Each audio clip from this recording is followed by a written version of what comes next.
Yo, what's going on, guys? It's Marguerite here, and welcome back to another tour review by yours truly. So if you haven't noticed, the footage looks a little different, doesn't it? Well, that's because I'm producing this video that that you guys will see by the time I post this on my brand new phone. What new phone is that? The Samsung Galaxy Note 20 Ultra 5G 128 gig.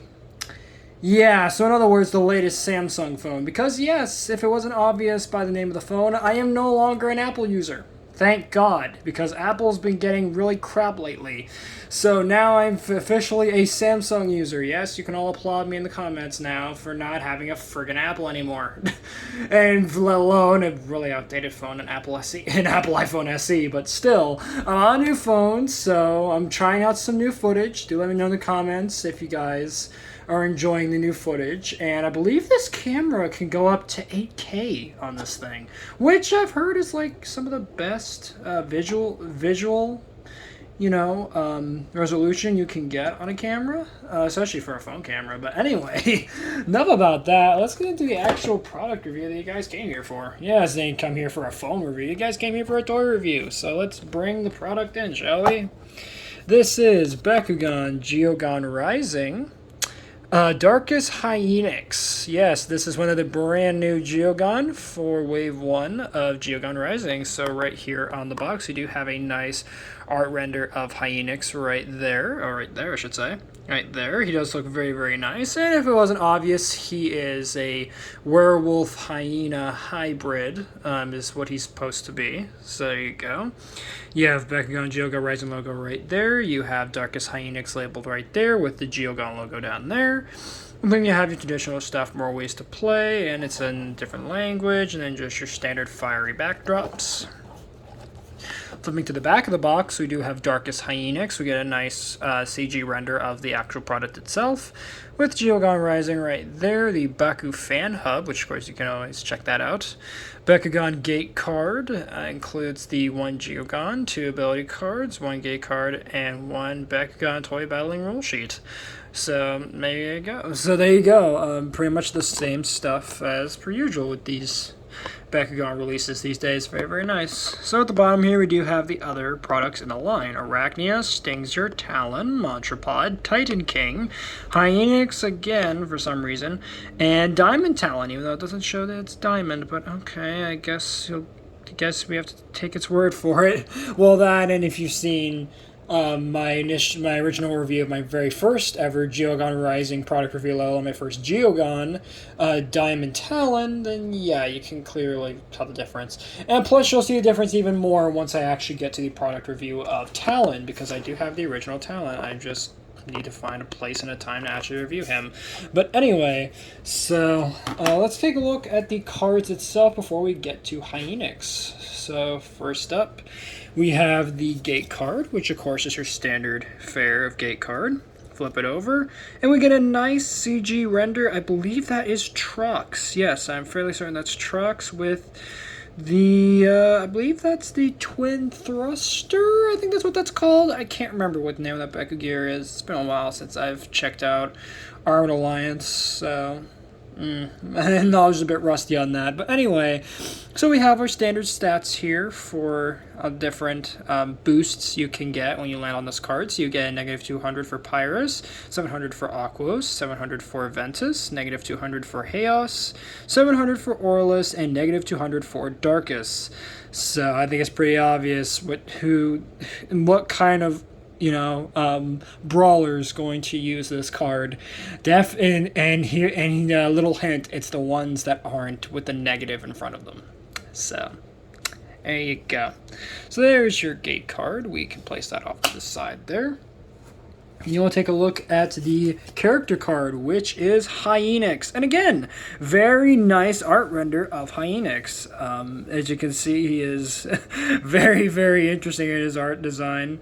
Definitely inspired by Lupithion from Season 1 of the Bakugan reboot series, but still, he is pretty great. And as you can see, he does have a beat power of 1300 and a damage cost or damage he'll deal 4 damage upon it when he declares an attack, and then you have the 1 energy cost to get him out. And he also has the Geogan logo. Just in case you don't know, he's not a standard Bakugan, but there you go. And then on the back, you have your standard ability card stuff with how to activate and deactivate the cards. So there you go. Then next we get an ability card, which is Body Crusher, which shows oddly Montrapod fighting. I believe that's that's a Chaos Mutasect. Oh, I haven't got him yet. He's one of the first Geogan that were showed off during Geogan Rising's premiere by Spin Master. So I don't know why I thought I mentioned that, but yeah, that is Mutasect. He's kind of interesting looking. Hopefully I can find him in stores, because finding Geogan Rising stuff, let alone Geogan, has been quite painful. As I know, I mentioned this before, I believe in one of my birthday videos, but I think it was for my last one, my 18th birthday special. I think I did I talked about this, but yeah, there's a Walmart down the street from me, a good ways down the street, that when I went there, they had almost every Battle Planet thing in there. I don't know how they got so many Battle Planet stuff, but let me tell you, that was a good day. I think I did a whole birthday video where I just reviewed every one of those and unboxed those for you guys. I think it was on a live stream too, and that was before my live app stopped working. But anyway, probably because I guess I realized that, oh, you really shouldn't be streaming from your phone anymore, so I can't let you do that. Stupid YouTube. Anyway, so what's it? So like I was saying, Geogan Rising stuff, just Bakugan stuff in general, has been very, very difficult to get. However, I am still looking, and hopefully they'll start releasing the 2 new sort of capstone toys for Bakugan Geogan Rising, those being Geoforge Dragonoid and Ultimate Vilok. So I will definitely be looking out for those, so do stay tuned for a big review, and hopefully I can get both of those, because man, oh man, do those look cool. But anyway, that's I'll share my thoughts and feelings more on that once I actually get the products and review them for you guys. So and they are combiners, which is pretty hype. But anyway, so Body Crusher, pretty nice here. You get the effects down here. You get a -4 damage and something there that I can't read there. I believe that's, maybe you search out a card. I have no idea what that means. Again, I don't know why Bakugan just doesn't take a page from Yu-Gi-Oh! And just say in the bottom corner somewhere that this symbol means this. I don't know why they couldn't just do that. But anyway, you have the 1 energy cost right there. And then on the back, your standard ability card fare with the logo, the Hive Matrix background, and the deactivate and activate the card. But now let's move on to the actual product, which is Darkus Hyenix, and this is him in his closed form. As you can see, he is a rectangular prism, almost a cube. Not really a cube, he's kind of just a square. A rectangular square. Again, there's probably a better name for it, but I'm too lazy to Google it on camera. So I'm just going to say he is a cube, but also not a cube. He's a rectangular cube. This guy is just a very weird shape, this one. So I do like the colors on it with the purple and the black and the green. And if you look and you scrutinize it hard enough, you can clearly see the actual, what the figure is going to end up looking like. But anyway, once he gets back here, we'll stop the turntable, bring back out the card, and let's see what Hyenix looks like when we open him. And there we go. So that is Darkus Hyenix, and of course you have to fold out the arms, which is very strange. I don't know why they couldn't just be spring-loaded, but you do have to open up the arms. And there you go. That is Darkus Hyenix opened up, and my god, he is quite the opposing stature, just like Diamond Talon. He is quite tall and quite lengthy in the arms. The arms are a bit panely, and yeah, he looks a bit robotic, but Yeah, I like him. I like his design. It's definitely different, I will say that. It definitely has some semblance to what he's actually supposed to look like in his monster form.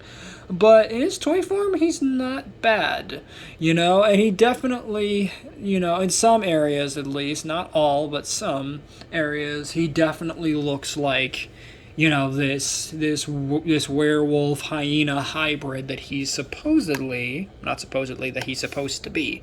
So anyway, let's move on to comparisons. So let's move him off to the side here, and let's bring in for our first comparison, since I keep talking about him all review, Diamond Talon Geogan. Let's get him out here so you guys can see the difference. And as you guys can see, Talon is just a hair bit taller than Hyenix, but that's to be expected considering that, he's a bird of prey peacock hybrid, and Hyenix is a hyena werewolf hybrid thing.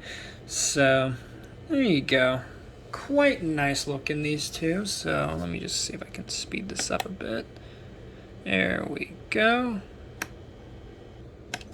There we go with that. And before I move on to the next comparison, I should probably give you guys a closer look at his face, because his face is quite nicely detailed, actually. So let me bring that up to the camera for you guys, so you guys can see that face. Full focus. Yeah, look at that face. It's hard. The camera's having a hard time picking it up because of the black, but oh my god, in person, those eyes are stunning looking. It's amazing how much detail they actually got into those eyes right there. And the teeth are very nicely molded, and the little, I guess maybe, are these his ears? I believe these are his ears, are nicely molded. There are little panel lines in there, but of course the camera's having a hard time picking that up. But it is there, so there you go.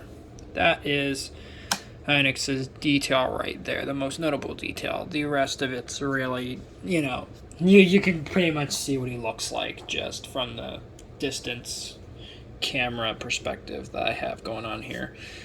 So for our next comparison, I have to kind of scoot Hyenix just a little bit off there. Oh, jeez. Drop this silly thing. Oh, jeez. I'm just dropping stuff everywhere now. Alright, here we go. This is Chaos Arachnia for comparison.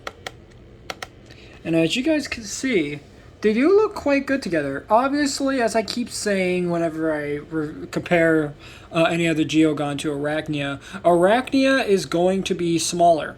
And that's and from the show, from how they look in their monster forms, that it's actually accurate that the Arachnia is smaller.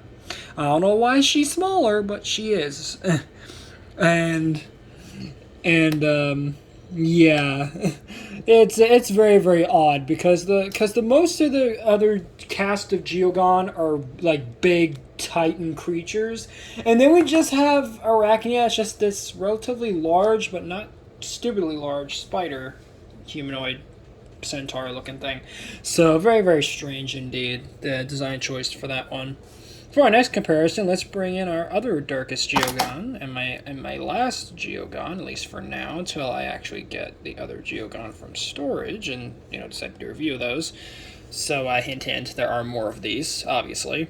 And a couple other Geogan Rising figures I managed to pick up, like I would say a month ago? Yeah, I would say a month ago I got them. But anyway, this is my darkest Monstropod. As you can see, again, Monstropod is much, much larger lengthwise than Hyenix, but it makes sense because Monstropod's a giant centipede. Well, obviously Hyenix is the, werewolf hyena hybrid. And last time I checked, werewolves and hyenas are not exactly all that big compared to like centipedes. But then again, this is a giant centipede, so there's that to factor in when scaling these two. But still, it's nice to have two nice, shiny, darkest Geogan in my collection. So I can't complain with that. And plus, Monstropod was one of when I was first, looking for Geogan last month when I was digging around in my local Walmart. and trying to find more Geogan Rising figures. When I saw Montrapod, I was like, okay, I have to have him because he's just too stupid looking. Not stupid looking, but he's too, gigantic not to have. And again, thus far, from what I've seen from the Geogons thus far, I think Montrapod's actually the biggest in terms of length. Not height, but length. So, but maybe a future one might outclass it, but we'll have to wait and see. And this is normally the part where I would just say to myself that, oh yeah, I definitely know this one that's bigger, but no, in actuality, I don't know if there's any other bigger one. There might be, we'll see. So, next up, we're going to do some some Geogan Rising Bakugan. It's a standard Bakugan, which I only have 3 thus far, at least opened up and reviewed anyway. I have standalone reviews anyway. So first up for the regular Bakugan comparisons, here's our boy, Dragonoid, who always loves to jump off the stage. He never wants to stay up there. I guess he's a bit camera shy, but anyway, as you can see, the height is pretty obvious between the two and the differences, so I don't think I really have to say much on that now, do I? But all in all, I don't think they look too bad together, so can't complain with that. So as soon as we can get... Yeah, there we go. Jeez. Why are my Bakugan just rolling everywhere? Why is it whenever I try to do a late night recording, everything just goes to crazy, everything just goes crazy and rolling off the table? What is going on? Anyway, this is what I get for trying to record late in the evening. It's like 8 my time, 8:47 right now my time. I really should be asleep, but I gotta record these tour reviews early. If it wasn't obvious, I record these ahead of time, and then I have the auto publisher. I have it scheduled so that way it'll just publish.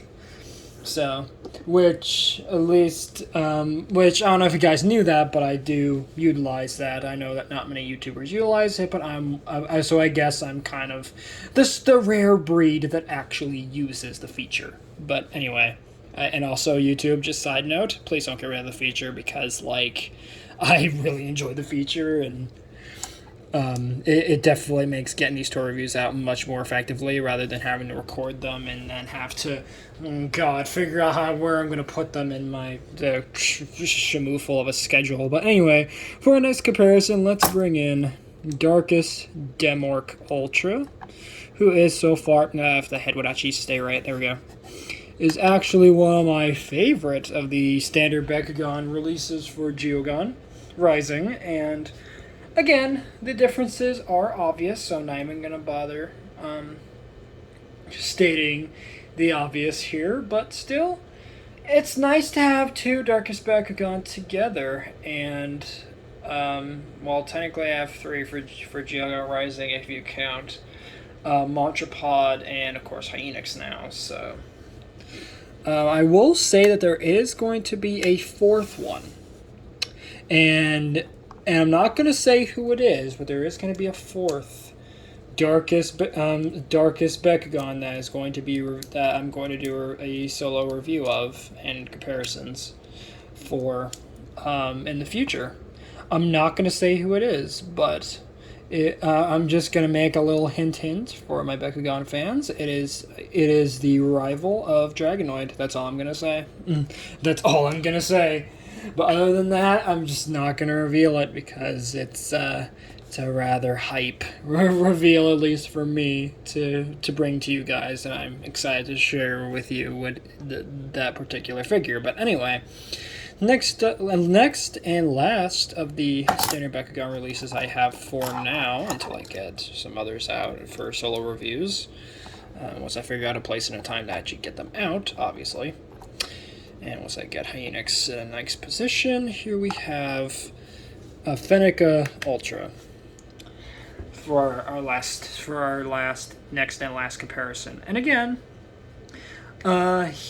she is quite smaller than Hyenix, obviously. And again, I'm not going to say any other differences because, again, they are obvious. Even though we have the 2 canine-ish creatures of Geogan Rising here, with a fennec fox and a werewolf hyena hybrid. Again, very, very strange, like, design choices they're doing with these with the Bakugans figures as of late. But I'm not complaining, as that's what makes Bakugan so unique, is just a weird mishmash of animal chimeras that they create and characterize. Because if you didn't know already, I'm pretty sure I stated this early on when I was first doing these reviews of the Bakugan reboot stuff, that these Bakugan toys are actually inspired by the TV show, as yes, there's a TV show, as of course there is with stuff like this. And if you've never seen the original Bakugan, which I doubt, a majority of you probably either, which I doubt the majority of you haven't either heard of or watched the original show, you would know that Bakugan are essentially alien creatures from Astroya that travel to Earth via I believe it's wormholes, I think it is, or something like that. They're like dimensions clash with the Earth dimension and the Astroya dimension. It's weird. And then later on in the original series, we started going to alien planets and we started seeing like Nephian Bakugan and Gandalian Bakugan. It was very weird. Thankfully, they're sort of calming it down a bit, as let me tell you guys, if I've never mentioned it before, I'm just going to get this rant off right now. I probably ranted about it before. Please let me know in the comments if I have. But the original Bakugan show, I might even do like an entire video just talking about like Bakugan and why I appreciate it so much. You know what? Matter of fact, I'm thinking maybe after this whole E3 thing is said and done, I think I might just do a personal video just talking about my favorite things that I like, both toys and gaming, and why I appreciate them so much. Because I don't think I've truly shown you guys how much I appreciate certain games, certain companies, and stuff like that. I don't think I've ever done a video like that. So you know what? After later on this Tuesday, which I'm hoping I'll be able to, start rolling out these videos, again, because I'm thinking next week is probably when I'm going to start kicking off videos again. Because there's still a good bit of time left for me before I get in to apply for my jobs. I talked about in my update video from, I think it was earlier this week. Yeah, earlier this week I did a video on that. And I still have a bit of time, since I still have some training and stuff I have to go through before I actually go in to apply for the job. And I've actually finalized where I'm going to be going. And I'm going to actually be going in as a crew member, or at least I'm planning to go in as a crew member for Little Caesar's pizza place. I'm thinking, because it's somewhere, and my reasoning for why I'm going for something like that, which mostly gets a pretty derogatory reputation, because it's like, you're cooking pizzas at a pizza place, that's not exactly a great first job or whatever. But for me, I have my reasons, and my reasons being that it's an easy job for me to start off as. It's something it's something constructive that I can do, that is relatively easy to get a hold of and easy to manage that, and I don't have to talk to too many people. Because if you guys didn't know, I have, if I haven't already mentioned it already, I do have my autism. If you guys somehow didn't know, I'm just making it clear once again that I am autistic. And one of the struggle points that I have for my disability is that I have difficulty speaking to people. I know for some of you that may seem a bit crazy to hear, especially if I haven't told you before, because I seem very, very normal for the most part. I am a bit weird, but that's just the way I am. I can't help that. It's just part of who I am, and it's also just part of my autism. It's just the way it is. I'm just kind of a quirky, funny, weird guy.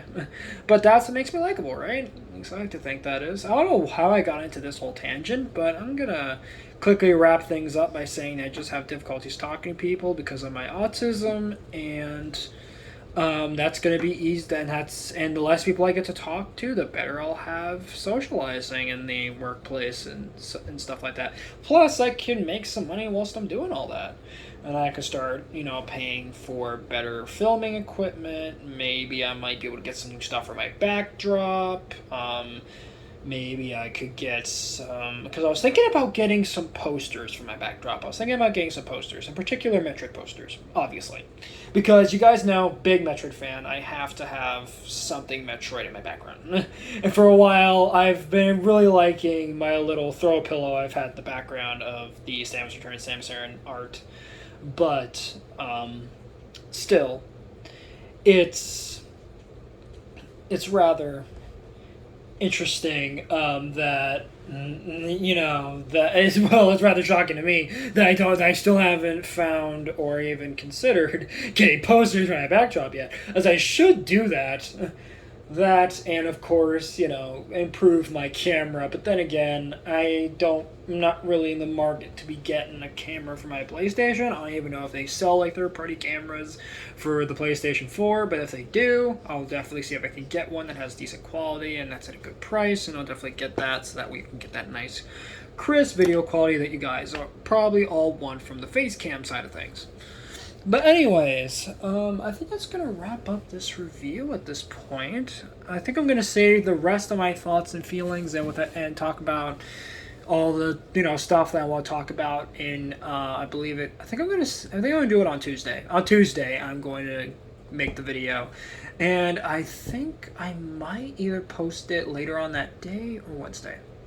I'm just thinking to myself right now, guys. I'm thinking as you probably heard me as I was sort of talking out loud as I typically do. I think I'm going to be, so I'm definitely going to be shooting the video on Tuesday, and either later on that day or Wednesday I'm going to post the video, and I have no idea what I'm going to title it, but I'm going to think of that over the course of the next couple days, or the next day, or day or so. I'm just going to think about what I'm going to do for that title, and I know what I'm going to talk about. I definitely know what I'm going to talk about in that video. As I explained, I'm going to be doing a video just talking about my favorite things and why I like them. Because, as I said earlier, guys, when I first brought up the idea to myself, which I'm surprised at the amount of ideas I come up with whilst I'm in the middle of a video. It's kind of weird how I come up with these ideas during the time I'm producing a video. I know other YouTubers probably don't do this, but for me, I guess it's an interesting way of. I guess it's a rather different thought process than other YouTubers. But anyway, so I already know I'm going to talk about that video, and I definitely expect a lot of video game stuff in that video, and I'm going to be extremely nerdy and thorough in that video. So if you're ready for me to geek out and just root and rave about my favorite games, favorite stuff, and why I like those things, whilst letting you guys know some other interesting information, I'll definitely stay tuned for that video, because maybe you guys might learn a little something more about me that you maybe didn't know. Who knows? But anyway, thank you guys so much for watching. I hope you guys enjoyed. This has been my review on Bakugan, Geoguns Rising, Darkest Hyenix Geogan, and also my mid-video just spilling out my guts on stuff. I hope you guys enjoy that little segment, as I typically try to avoid doing this, especially towards the end of a video, but sometimes it just comes out and I just leave it in the video. So anyway, later, Read Squad, and have a good one.